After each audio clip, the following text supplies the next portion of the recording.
مين هون بيحب الحلويات يلي بتجهز بدقائق؟ يا جماعة اليوم عاملين أطيب وأفخم حلو بارد ممكن تتخيلوه بطبقات من الحليب والشوكولا الكريمية، بيجهز بدقائق بس بدون فرن وبمكونات متوفرة في كل بيت. مين مستعد يجرب هاي الوصفة ويكتب لنا من أي بلد عم يتابعنا؟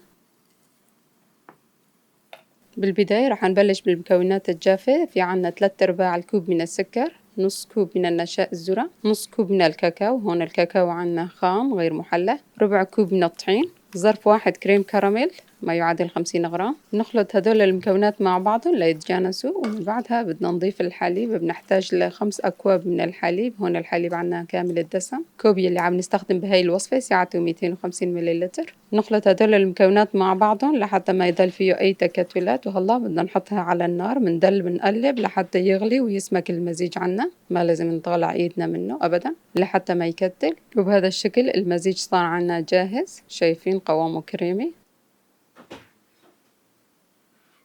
وبنحتاج إلى بسكويت سادة وبسكويت بنكهة الشوكولا، وممكن نستخدم نوع واحد. بنحط طبقة من البسكوت بالبايركس، هون البايركس حجمه وسط، وبعدين نسكب جزء من خليط الشوكولا فوقه وبنوزعها، وبنحط طبقة من بسكوت السادة، وممكن نستخدم الشوكولا لو بنحب، ممكن نستخدم النوعية اللي بنفضلها وبنرغبها. وبنحط طبقة من مزيج الشوكولا، نوزعها بالتساوي لحتى طبقات هيك تكون متساوية، وبنكمل طبقات الكريمة والشوكولا لحتى نخلص كل الكمية. وآخر طبقة راح تكون مزيج الشوكولا مثل ما واضح عليكم. وخلصنا ترتيب طبقات الشوكولا والكريمة.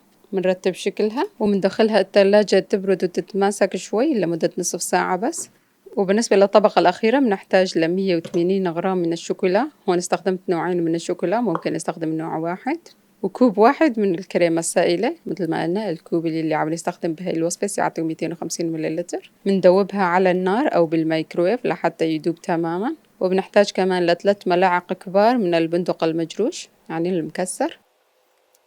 نضيف الخليط وبنوزعه بهذا الشكل، وندخله الثلاجة لمدة 3 ساعات أو ليلة كاملة لحتى تتماسك وتبرد.